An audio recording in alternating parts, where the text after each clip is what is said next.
Run fests in the Indian Premier League, well, that's a pretty common sight. But an absolute thrilling run fest that goes right down to the wire, well, that is exactly what we saw in the IPL 2025 game between the Mumbai Indians and the Royal Challengers Bengaluru. It was an absolutely thrilling game that, truth be told, you didn't know which way it was going right up until the last 3 balls of the final over. But the good news, if you're an RCB fan, is that a decade-long jinx has finally been ended. And if you're an MI fan, you'd doubtless be wondering what exactly needs to be done to ensure that these poor starts to a season don't keep happening. But we'll delve into the major talking points of this particular match. And let's start off, of course, with the form of 2 cricketing stalwarts, Virat Kohli and Rohit Sharma. Now, obviously, both of these players have retired from T20I cricket. They've done so after India's victorious T20 World Cup campaign in 2024. But there has been some doubts really over whether or not they fit into the IPL the way it is currently.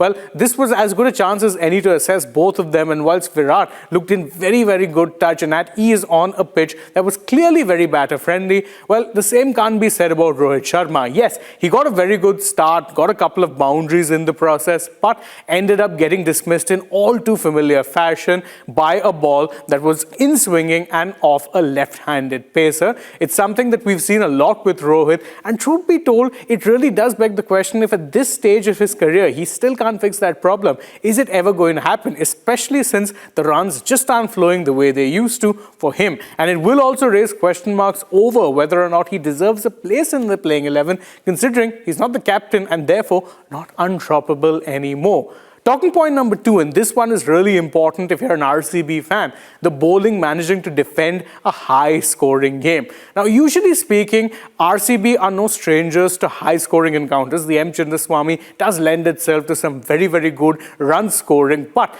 more often than not, RCB's bowlers didn't always have the skill or the wherewithal to be able to defend those big totals. Well, their bowlers did just that in this particular game, and it boils down to the heroics of 2 men, Josh Hazlewood and Krunal Pandya. Now, of course, Hazlewood ended up setting up the final over beautifully at a time when MI needed 28 runs and still had enough wickets in hand. He got 1 wicket and only gave away 9 runs in the penultimate over, giving Krunal enough runs to play with in the final over. Of course, Krunal didn't really need those many runs. He took 3 wickets, stifled the flow of runs, and put up a performance that, truth be told, very few expected him to, given that he's a spinner and spinners don't usually bowl the final over in a chase. But he did very well and gave RCB their first win at the Wankhede Stadium against the Mumbai Indians in 10 years. Yes, before this, the last time that they had won over here was 2015. So this is definitely going to be a win that RCB fans will savor a lot more than they perhaps normally would have.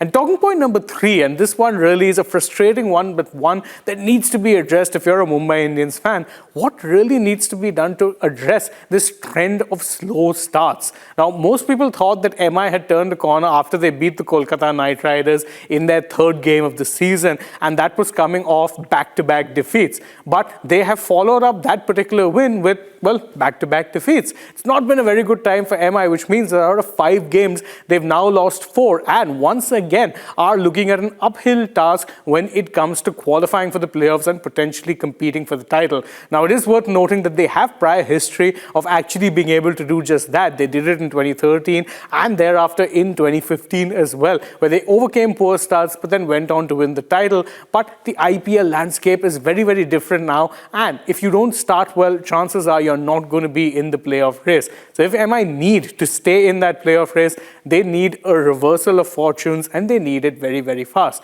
The issue is not one of personnel. They have plenty of match winners, and a lot of them clicked in this particular match. It just doesn't seem like they're clicking as a unit, something that RCB demonstrated to them pretty nicely in this particular match. So those are the major talking points from this encounter, and it was a thrilling one indeed. What were your thoughts on the match? You can let us know that in the comments below, and don't forget to stay tuned to Republic World and Republic Sport Fit for more such interesting content from the world of sport.